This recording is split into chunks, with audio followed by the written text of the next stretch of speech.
May I now invite Senior Advocate Arvind Datar to share his views.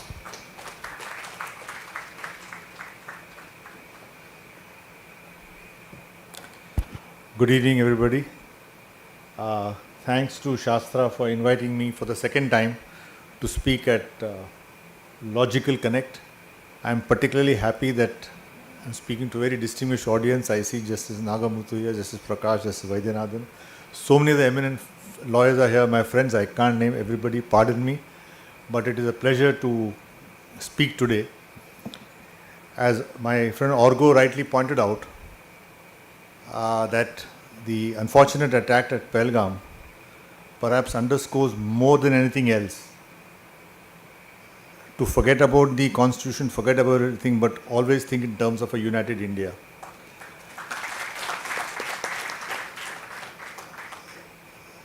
In a sense, the constitution is like a joint family in that sense. You have the main karta, which is the union, and you have all the states which are like the co-partners. And as lawyers, we know what happens when there is no unity within the family. So, apart from constitutional law, it's a deep point to introspect, and we should now set aside all our individual differences. The governor should not be forces to destabilize the government or to create problems in the government, but all of us must think of working very, very united. As an African proverb says that if there is no enemy within, we need not fear any enemy without. That is the great African proverb. Now, my talk on federalism is mainly confined to the fiscal aspects, the tax aspects of federalism, which is a subject I know to a certain extent. As Mr. Vaidyanathan rightly pointed out, there is a sense of disproportionate skewness towards the center as against the state, which unfortunately is growing larger and larger. If you take the constitution, take the union list, entry 82 to 98B deals with powers of union taxation. It starts with 82 is tax on income, 83 is customs, 84 is excise and so on. And 97 of course is the omnibus residuary entry, and that is the place where different taxes have seen their genesis. We had a question of where is the provision for gift tax. Supreme Court said gift tax is not there, we can trace it to entry 97. Where is service tax? No entry for service tax, no problem. It is in entry 97. So that gave union large powers of taxation over the years. In the state you have entry 46, it starts with agricultural tax on agricultural income and goes on to entry 62, 63, 64 I think of the state list for taxes. It is also important that the division of powers is largely followed what was done in the Government of India Act. The powers of taxation are virtually the same. Apart from the amendments which Mr. Vaidyanathan mentioned, the other very important amendment, the fourth important amendment, is the 7th amendment, which provided for interstate taxation. And talking of fiscal federalism or contested federalism, when each state had the power to levy their own taxes, you started leading to a case of multiple taxation, where the state where the sale started would tax it, the state where the goods were delivered to tax it, the states through which the goods passed would tax it, and ultimately you led to the Bengal immunity case, and finally Parliament settled the whole thing in 1956 by the 7th Amendment, which enabled the center to levy tax on interstate movement of goods. I've just got 15 minutes, so I want to highlight a few points. There are powers of taxation divided between the center and the states. The fundamental constitutional principle is that there is no overlapping of taxes. Either taxes are either in list 1 or they are in list 2. There is no overlapping of taxes. This is the theory. But in reality, the power to tax is so tempting that, and the power to cross that border is always so attractive that we have reached a stage where the center has tried to go into the state area, state has gone into the center area, and that has given to the most unfortunate concept of aspect theory in our constitution. This is not the time, but it's my humble opinion that there is no place for aspect theory. Either it's a central tax or it's a state tax. You can't have an aspect theory, which is a topic for some other day. So one problem with fiscal federalism was, in many cases, the center would tax, say for example, particularly in computer software, they will say it's a service, tax it. The same thing state will tax, saying software is goods, therefore state will tax it. The unfortunate consequence was, between the tussle between the center and the states, India lost. If you have 12% service tax levy and 16% service tax levy and 12% sales tax levy, put together the taxation comes to 28%, and which makes our goods uncompetitive. It's no longer worthwhile to make in India, and it's no accident that the things have gone up. If huge imports from China continue, it was 100 billion, today it's $137 billion goods are imported from China. In 8 critical sectors, the main supplier of goods is China, because it is not worthwhile making in India on a thing. So this kind of multiple taxation has led to problems. The other danger which Mr. Vaidyanathan highlighted was the cess. All Finance Commission says that there is a union pool from which it is distributed to the states. Justice Chandrachud, in 2 or 3 judgments, he has given quite a few judgments, discuss a lot on fiscal federalism, competitive federalism, contestative federalism, uncooperative federalism. All this as part of our now jurisprudence. But he makes an important point. The taxing entries are the latter part of every list. So entry 1 to 45 are the general subjects, agriculture, public health, etc. Then you have the taxes. Similarly, in the center you have entry 1 to 81, all general topics, trade and commerce, reserve bank, company law, etc. And then you have the taxes. Now, the first part are your assignments of your legislative functions. What are the fields of legislation for the center? What are the fields of legislation for the states? And the Supreme Court, Justice Chandrachud, makes an important point that if this legislative function is to be meaningful, it must be accompanied by the devolution of appropriate financial powers. States have 2 methods of raising finances, either borrowing or by taxes. So whatever they can tax is there, but since a large number of subjects have gone to the center, they must get some money from the center as well. One disturbing factor, which is assuming dangerous proportions, I don't know, unless we go back, it may lead to further problems. Just see the statistics. Now, any surcharge and any cess need not be distributed to the states. And you will find all these surcharges and cesses are levied in the Finance Act of a particular year. There have been very good cesses. For example, you had the diesel cess, which led to the building of the Golden Quadrilateral. Major General Kanduri was the architect, and we had a brilliant network of highways all across the country, only with the help of cess on diesel and petrol. That happened during Prime Minister Vajpayee's government. But in many cases, these cesses are levied, but they are never used for that purpose. This is education cess. If you take the education cess and if you just dig deep, you will find that very little is gone for education, it has gone to the general pool. Section 12B of the Excise Act talks consumer welfare cess. Now we have got a system of unjust enrichment. If I passed on a duty and that duty is wrongly collected, they will not give it back to me. They will say, you passed it on to X and Y, so why should you get it back? Let it go to the consumer welfare cess. I have not seen any case where consumer welfare cess has been utilized. But the point I am making is, there is an increasing tendency to levy cess and surcharge, which is retained by the center and not given to the states, and that is leading to some kind of conflict. In 2012, 7% of the total revenue of the cess was 7% total revenue was through cess and surcharges. 2015, it became 9%. And in 2023, it has become 16%. So 1/6 of the money now collected by the center is not distributed to the states. To what extent it can go on is a matter of serious doubt. But I think today when we are discussing of federalism or concurrent list constitutionalism, I think constitutionalism requires that sufficient money is given to the states to enable them to discharge their functions. That's the point I'm making.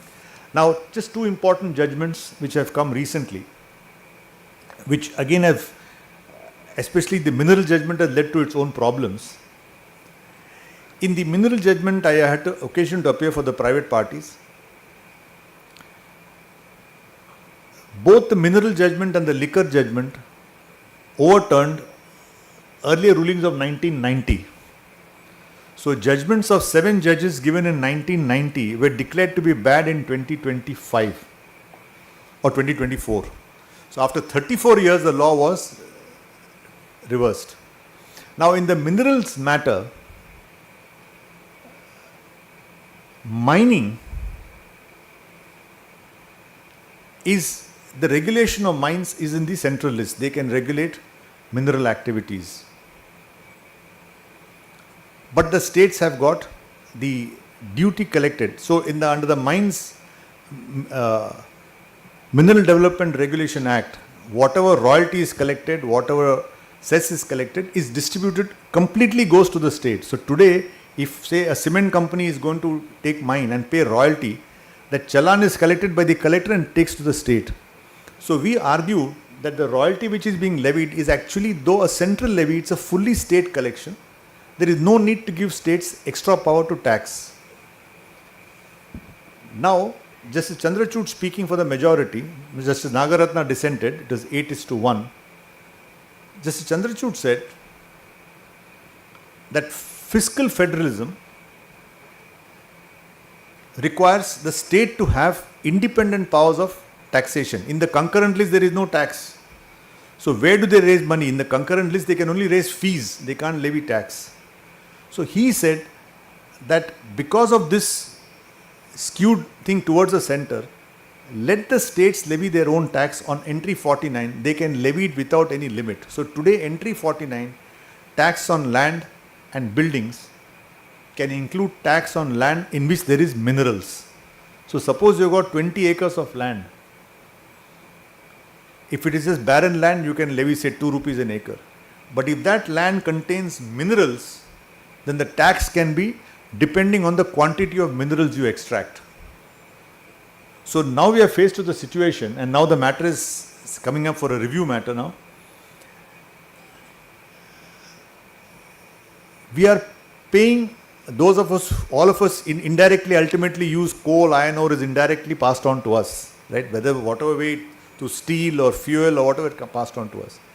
Today you are paying royalty on the coal, and 7 or 8 states which have got coal deposits or limestone deposits are laying an additional tax, sometimes substantial, on the limestone again. Now, unfortunately, the minerals are not uniformly distributed. So if a state has control, say 80% of the coal or say 35% of the other minerals, if it levies a huge amount of tax, what happens?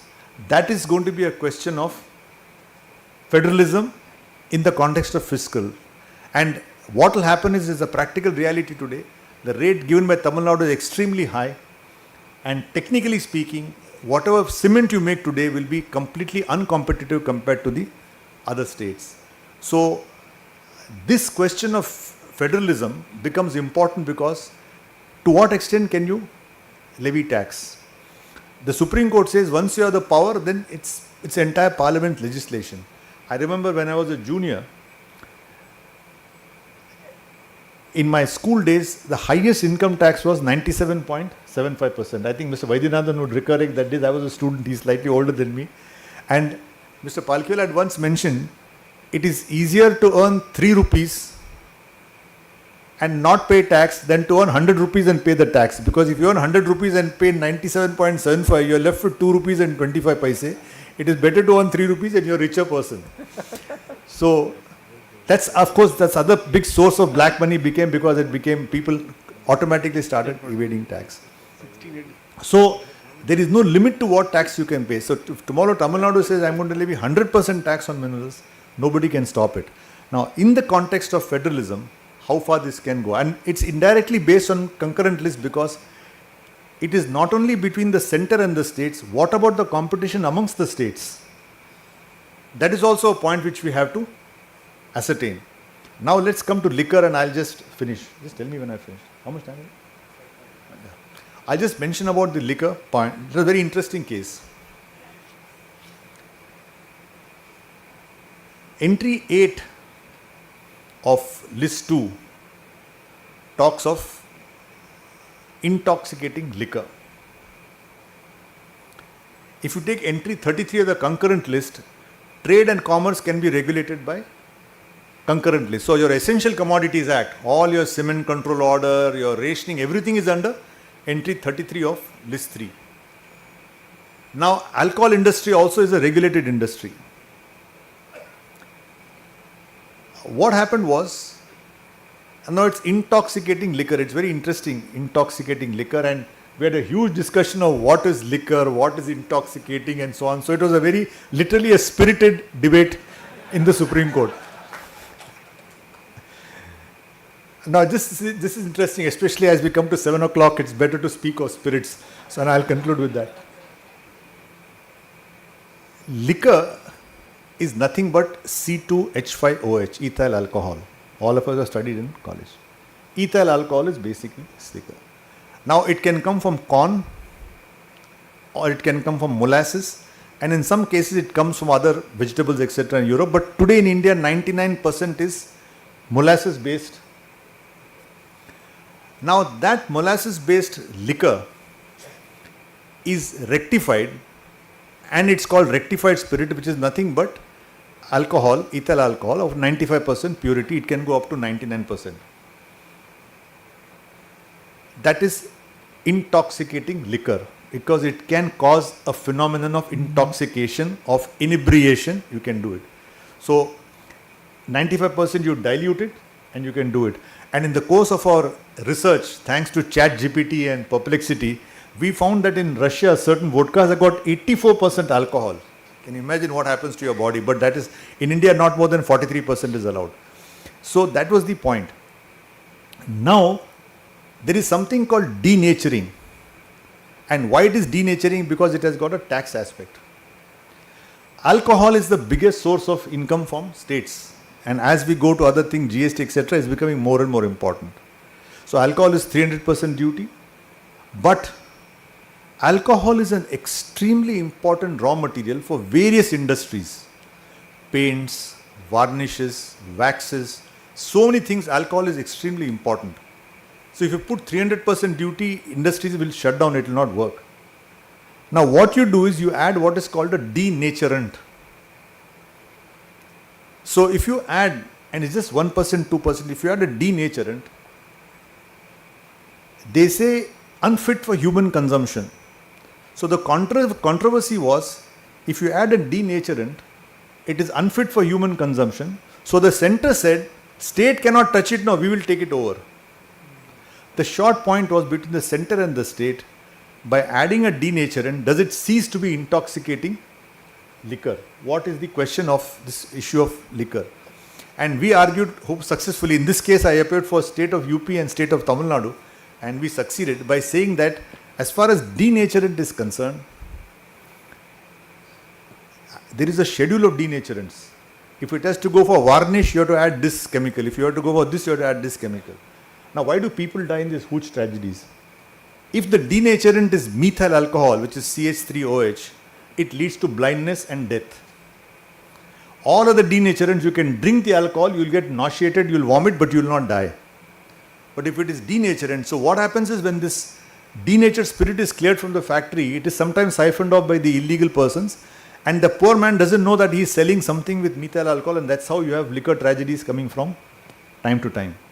So finally the Supreme Court said, again on the basis of state taxation, where does the state collect tax? And what we had argued was, I said that, let's say this is 100 liters of alcohol. This is rectified spirit. If I clear 90 liters to IMFL to make vodka, whiskey, rum, gin, the 4 brands, I pay 300% duty. Same 10 liters, I just put 2 drops, 0.1% of a denaturant, it becomes denatured spirit, I pay only 16% duty. On one I pay 300, one I pay 16. So I said that till the goods leave the factory, everything is intoxicating. By just adding that, you cannot take it away from the state's powers. So it's a big victory for the states. Now every alcohol, including denatured, natured, is completely coming within the state's powers. And that was a big source of victory for the states because they could not levy denaturing fee, they could not levy denaturing taxes and so on. Why is this relevant in the concept of concurrent list? And I'll conclude. This is relevant because the 101st Amendment has levied GST. The biggest source of power of the state's sales tax is gone.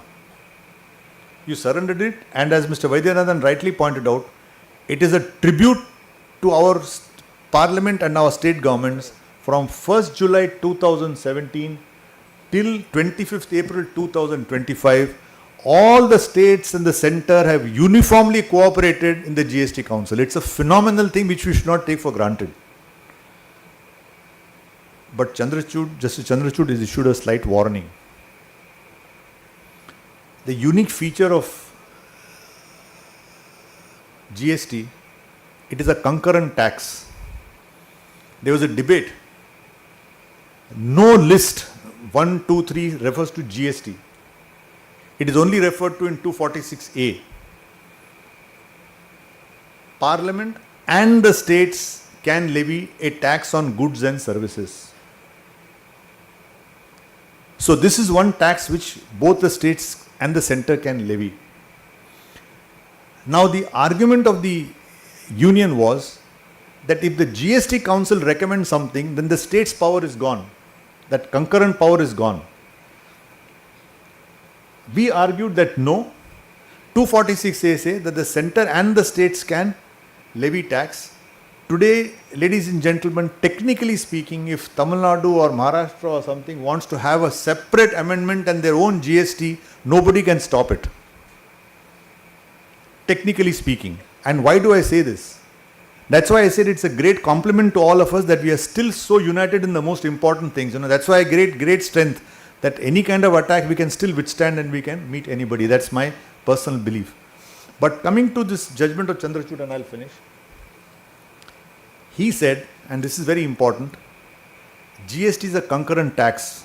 It's like a list 3 tax. What is the GST Council? 1/3 the voting power goes to the centre and remaining goes to the states.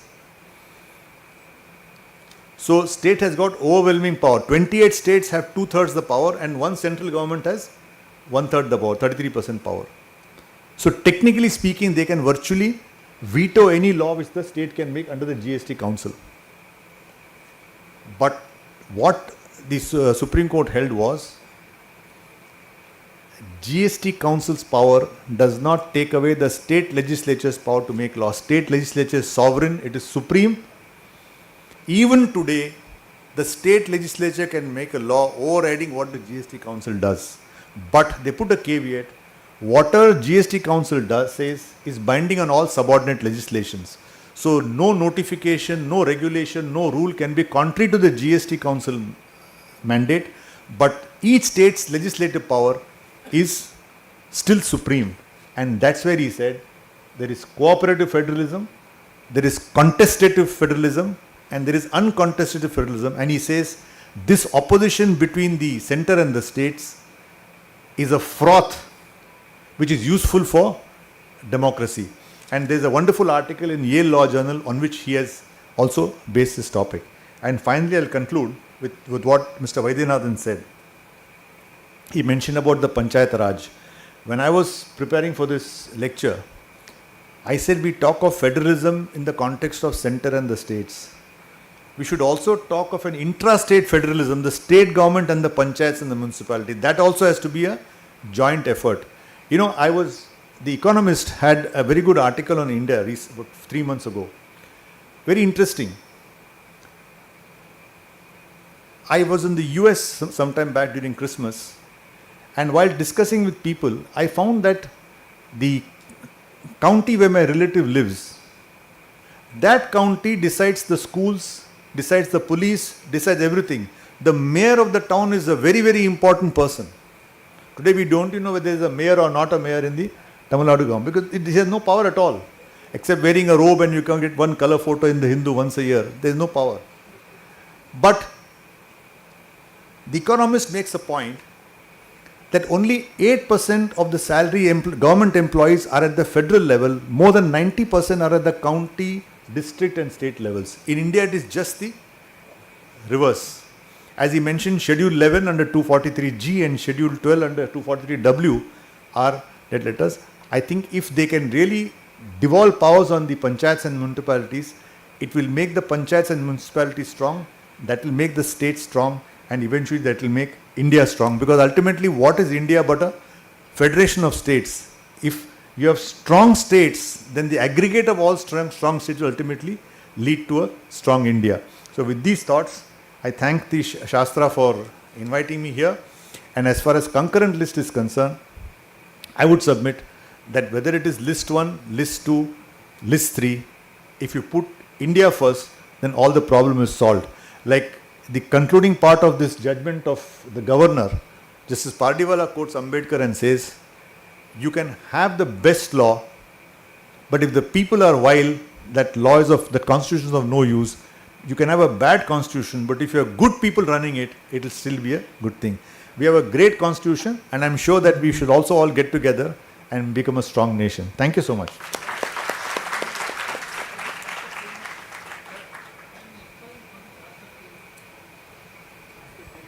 We'll do it in the Q&A. That's the first question before the question answer. Yeah. Aspect theory is very simple. It basically comes from Canada. Now, to explain the aspect theory, I'll give a simple example. You take, for example, leasing, hire purchase. Let's say you take a car on lease. All right? Now, leasing is taken to be a sale under the Constitution. Under Article 366(29), a lease is said to be deemed to be a sale. So only the state can tax. Now, to put it in simple terms, they levied service tax on leasing. I won't get into technicalities. How can you levy service tax? When I buy a car and I buy a lease, in my monthly EMI installments, it suffers a sales tax. How can I suffer service tax again on that? There I said, the government said no. On the interest component, there can be service tax. On the interest aspect, on the financing aspect, it will be a central subject. On this, it will be a state subject. A better example, which I argued and lost in the Bombay High Court, was on profession tax. Now, all entry 60 says a profession tax on trades, professions, trades and callings. As a lawyer, as a chartered accountant, as a professional, I pay profession tax. Under the Constitution, 276, profession tax cannot be more than 2,500 rupees. That is the limit. They levied profession tax on, service tax on professions. So chartered accountants, lawyers don't have to pay service tax, but the client pays it on the reverse charge. But let's say I'm a chartered accountant. I am liable to pay profession tax under entry 60, not crossing 2,500. The chartered accountant also pays service tax. I said, when the tax on profession is in state list, how can the center levy tax on the profession? That is the question. They brought in aspect theory. Under entry state subject, the moment you get a chartered accountant certificate, you pay profession tax. But if you render service as a chartered accountant, then you are paying service tax. With my limited intelligence, I have not understood the difference. I am carrying on profession. But he says that if you are a chartered accountant and even if you don't practice, you have to pay profession tax. But if you carry on profession, you pay service tax. The wonderful answer is in a judgment of Chinnapareddy in International Tourist Corporation. He says, if the state can levy profession tax, it can levy tax on a lawyer who's passed the law college but doesn't practice. It can levy profession tax on a lawyer who has passed law and also practices. Both profession tax can be levied. How can you make this aspect theory and say, on the service aspect, I will levy service tax, on the profession qualification, I will pay profession tax? According to me, it's an aberration. I hope sooner or later, this was laid down by Justice Venkatachalaya in the Federation of Hotels case, where they said you can levy tax on the expenditure tax and luxury tax. So when I go to a star hotel, in those days, anything above 1,000 rupees was a star hotel. You can imagine now where the price has gone. So if I spend 1,000 rupees, the state can levy the expenditure tax, the union can levy expenditure tax under entry 97. Since 1,000 rupees is a luxury, the state can levy luxury tax under entry 62. So to answer your question, how two taxes come? When you go to a star hotel, the state is levying tax on the luxury aspect. On the same 1,000 rupees, central government is levying tax on the expenditure aspect. Now I think you'll agree it's a wrong theory. Thank you, sir, for that address on the political economy of federalism, which is as essential as the constitutionalism that animates it, and for also helping us understand that there is a connection between chemistry and the constitution, which between liquor and the constitution, which we will have to understand to appreciate the subject at hand. That's why Mr. Datar is such an illustrious member of the bar.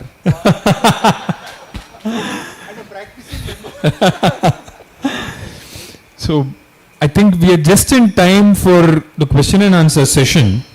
So if there are questions, the microphone will be handed around. So I would request that our audience ask the panelists questions and confine ourselves to questions alone. No, can you please speak? My name is Bala Subramanian, Mr. Arvind Datta student, BIM first batch. Okay, so the question is, Mr. Vaidyanathan made one point that as a principle of equity, the revenue should be shared with the local authorities. While I agree on the concept of equity, there's also the concept of efficiency. Now, I'm afraid the capacity building has to take place at the local authority level before they are allowed to spend. We also know the classic case of husbands being the Panchayat president while wife is the elected president, all that. So that's a large amount of capacity shortage, I would say, deficiency in terms of what contracts, the honesty and the integrity part. That's something we have to address. While that's one point. That's one part. Second part, now everybody says states should get more parks, but I have a devil's advocate. Now, look at the country as a totality. Now we have several states like, okay, sorry. Kerala and all running large fiscal deficits. And we have borrowings. Like RBI is a lender of last resort, central government is a lender of the last resort. We'll have to appreciate that central government is an underwriter and we need to provide for that. Sir, may I request you to ask your question? The question is that I don't agree with this point that center shouldn't have this thing because it's a lender of last resort. That's my question. I drop it there. No, nobody is disputing center should have power to tax. In fact, center has a large list on which they can levy tax.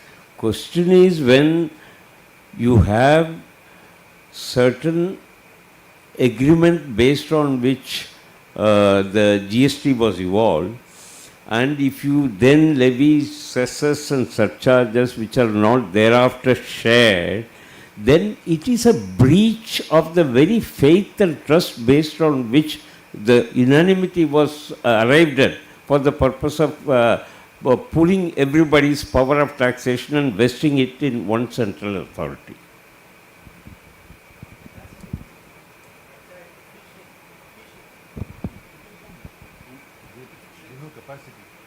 Oh. See, as Mr. Datar was pointing out,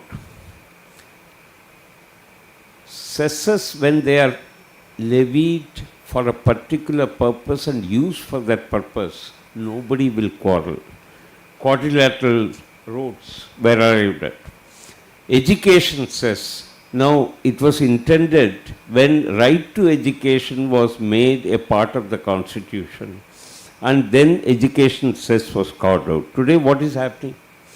A huge amount is being collected, but is not really being used for that purpose. Therefore, these are aspects where states have grievances, and we need to have a harmonious understanding between the center and states. I think the problem is today you have one particular government in the center, another party ruling in state. There are persons who have a feeling that this party which is ruling in this state is not doing a good job, and the party which is ruling in center is doing a good job. And therefore you start supporting the powers of the center. Tomorrow the party may change. What happens? Therefore, please don't look at constitutional issues from the point of view of who is ruling today in the center and who is ruling today in the state. That's a very, very wrong approach.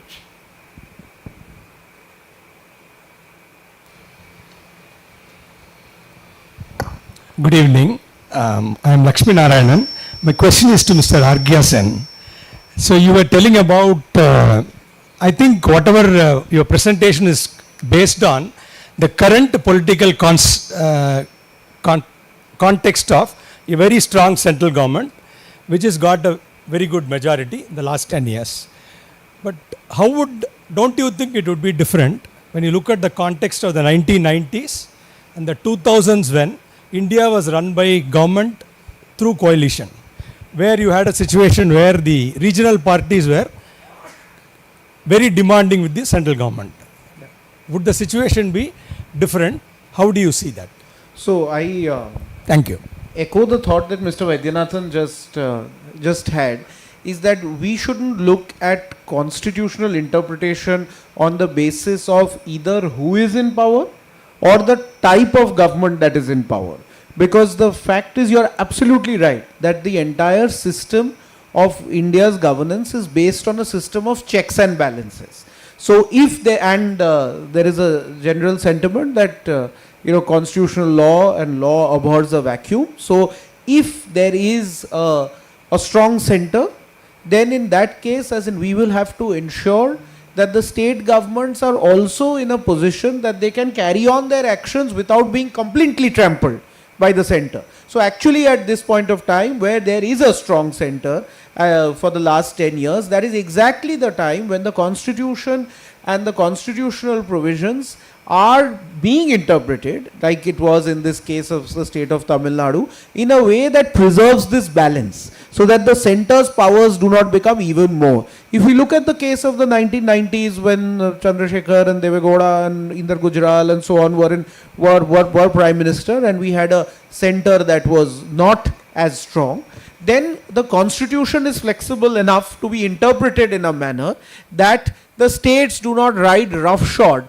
over those areas where we need unity. So I think the constitutional provisions are such that they are capable of being interpreted in ways to suit the situation, but we should not do it keeping in mind which political party is in power, and we should not do it keeping in mind whether it is a government of A type or B type. We should do it keeping in mind how the overall balance of the system can be best preserved.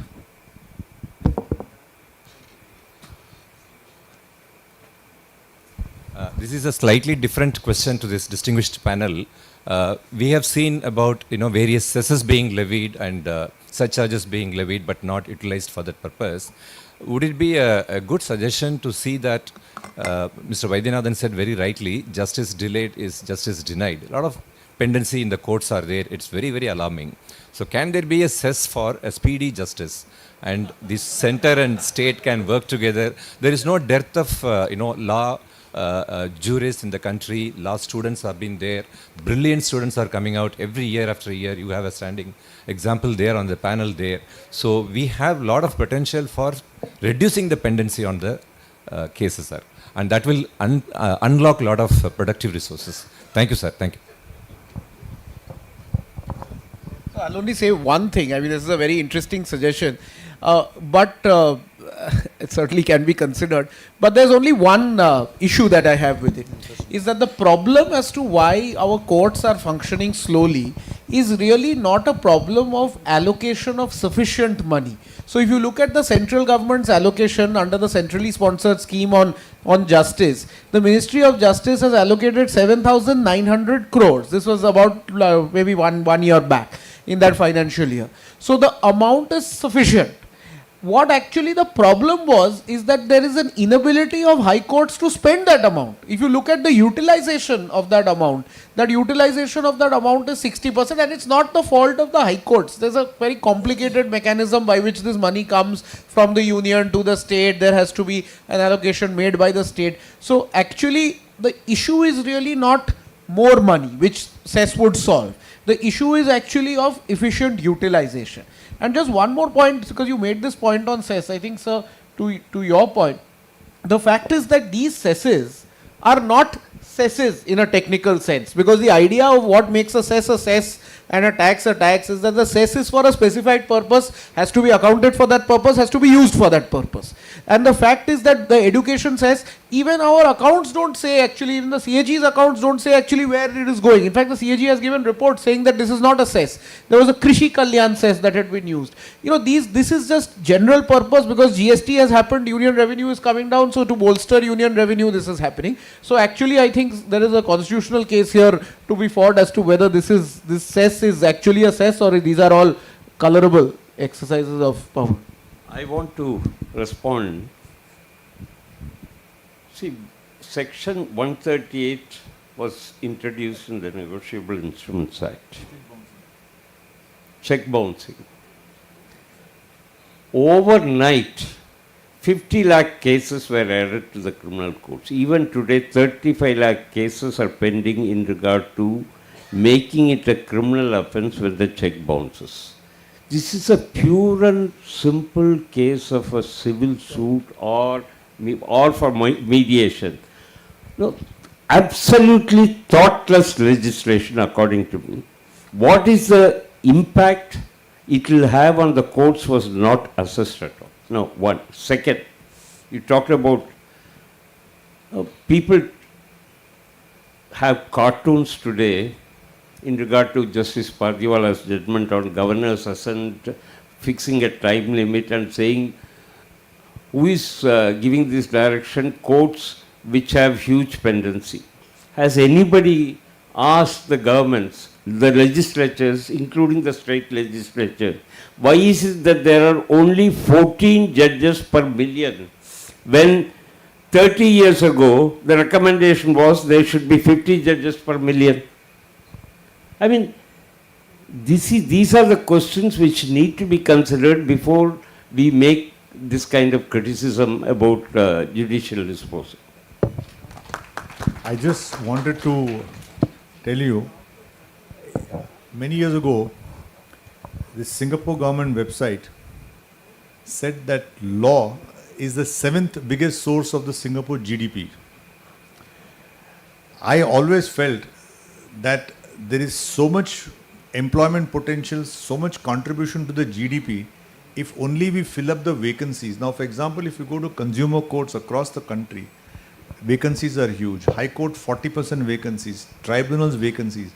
If all these vacancies are filled up, and the amount of work that will be generated also could be substantial. I think you are saying, pardon me? For? No. I'm saying that if you appoint more judges, more tribunal members and so on, that's where the disposal comes.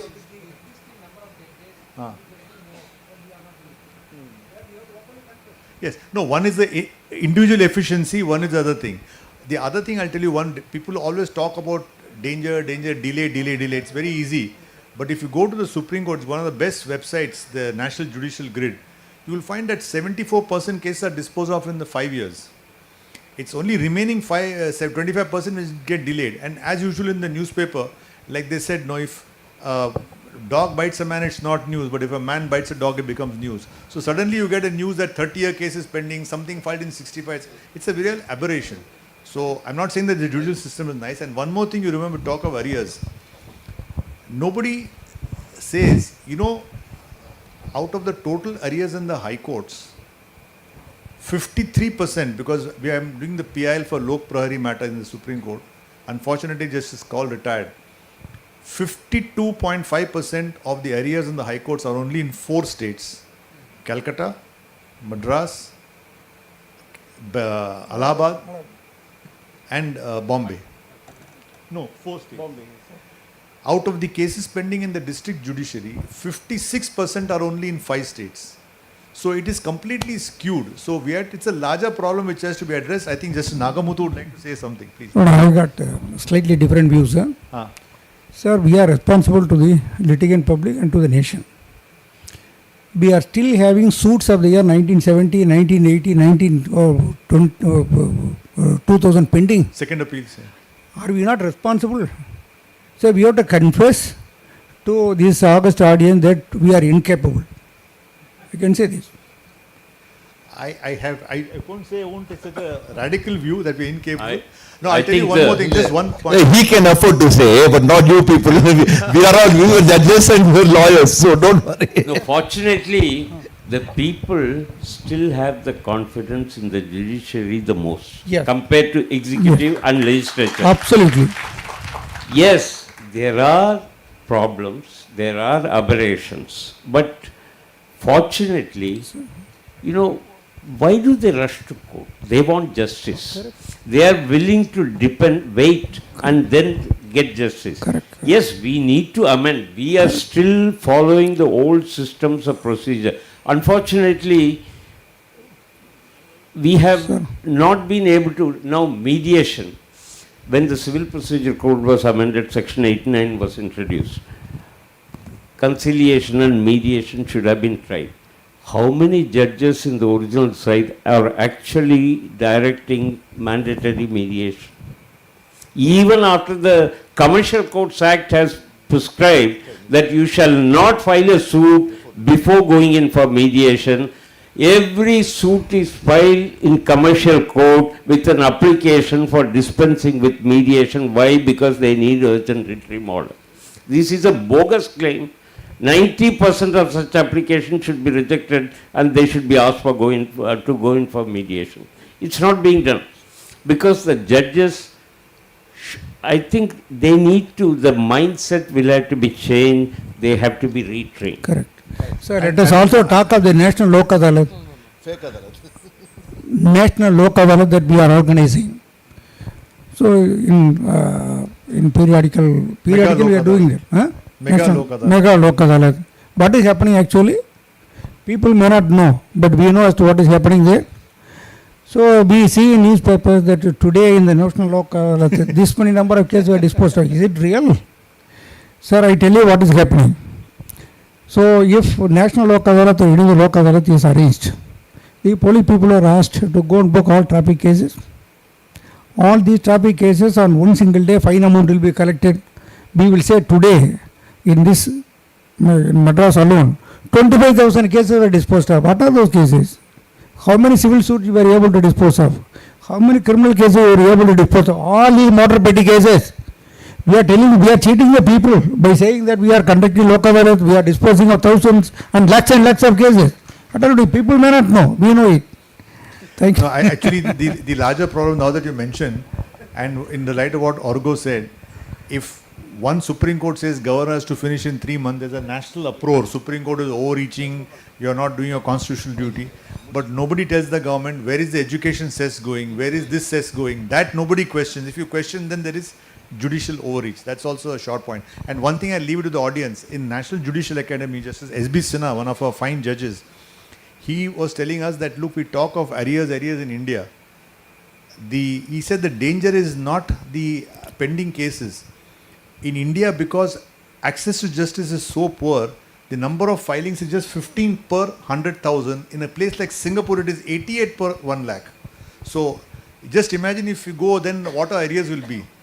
That's the point, you see. Um, Sorry. Want to say something? Sorry. See, as Mr. Datar and Mr. Vaidyanathan said, the vacancies will have to be filled up. Number one. Number two, meritorious candidates have got to be accommodated in the said post. Reservation can be applicable, but meritorious person from that reserved community has got to be appointed. Otherwise, it will be very difficult. Arrears will be there. When I was a lawyer, arrears were there. As a judge, arrears were there. Even now, arrears are there. And if you want to clear, meritorious person alone should be appointed. I am G. Rajgopalan.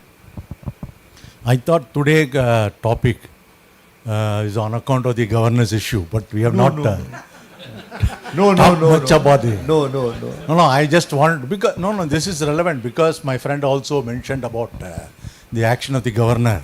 But governor is not in the concurrent list. That issue has some relevance because the governor is a representative of the central government. That is one thing.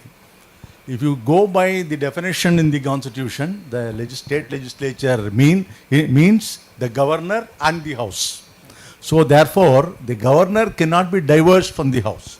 Therefore, his resistance for any particular issue, bill, without going into the merits of that, cannot be said totally alien to the concept of legislature. Otherwise, there is no meaning in giving a definition that the governor, the legislature means the governor. Let us take, for example, take an extreme example for the purpose of deciding this his jurisdiction or power. Suppose state legislature tomorrow passes a law, including one of the state of districts in state of Kerala in Tamil Nadu. Make that law. Everybody knows without jurisdiction, but they make that law and send it to the governor. What will be the role of the governor? My answer is he has to still pass it. It is for the aggrieved person to challenge it, because then your governor is sitting in the position of a court. He's getting into legislative competence. And one thing is that the Constitution, as Argo said, the silence of the Constitution which he mentioned, silence is this Constitution didn't put a time limit thinking governor will dispose of. You go to Article 254, the President has to give assent to state bills. That also is kept pending. Now, if the court doesn't step in, if the court steps in, why do you find fault with the court? And to answer your question, suppose tomorrow Tamil Nadu government passes a law saying each Tamil person in Madras will pay income tax. It is completely ultra vires. But can the governor say he can send the bill for reconsideration? Take the money bill. I ask simple question. A money bill cannot include anything apart from finances. IBC was passed as a money bill. We challenged it. It's not for the president to say, look, this is not a money bill, I will not pass it. Once the money bill is sent back, it has to be passed. Now, what is his role then? Pardon me? See, the adjudicatory power under the Constitution, particularly in regard to deciding constitutional issues on legislative competence, etc., is vested in the judiciary. It is not vested either in the executive or even in the governor as part of the house. That is the way the powers have been vested in the Constitution. And Constitution is supreme. It is not the legislature that is supreme. The constitutional supremacy will have to be respected, and the judiciary will adjudicate on whether the legislation is competent, valid or not, and not the governor. And one more thing on reasonableness. Constitution expects no state to say Kerala is part of Tamil Nadu. Constitution expects no state government to levy income tax or levy custom duty. That is the expectation of that's part of perhaps what is constitutional morality, conventions, rules and so on. But you are testing a proposition to an extreme. The answer is if that happens, the governor still can't say there is no competence, what he rightly said. It has to be passed. It's for the courts to decide, unfortunately. Yes.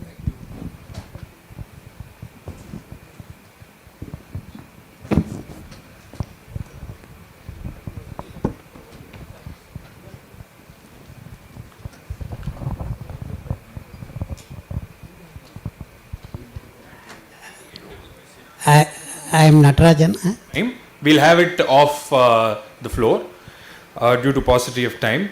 Let me begin by thanking our evening's trinity of Senior Advocate C.S. Vaidyanathan, Senior Advocate Arvind, Datar and Dr. Orgo for giving us yet another intellectually enriching Logical Connect 2025, where we saw an interesting interplay of constitutional history, the role of the governors, the economy of fiscal federalism, the itemized evolution of power to tax, the nuanced understanding of the constitutional design, the text of the constitution, the context of its politics, and the subtext of its unraveling. The contestation and cooperative notions of sovereignty were also discussed. The constitutional canvas that is so suffused with the interpretative logic of the Supreme Court that we actively witness today is equally powered by the contributions of discussions of this type. Ultimately, we realize that the salience of what Justice Venkatachalaya said in the 2016 Law Day address applies even in the context of the union-state relations, that the rarest kind of power in our troubled world, it is said, is the one that is recognized but not exercised. With that in mind and our constitution at heart, let me also thank the organizers at Sastra University, the Chancellor Professor R. Sethuraman, Dr. S. Vaidya Subramaniam, and the supporting staff here at its Chennai campus for making Logical Connect a success as in every year. And let us all meet once again for Logical Connect's next edition in 2026. Thank you, and with that, may I request all of you to rise for the national anthem.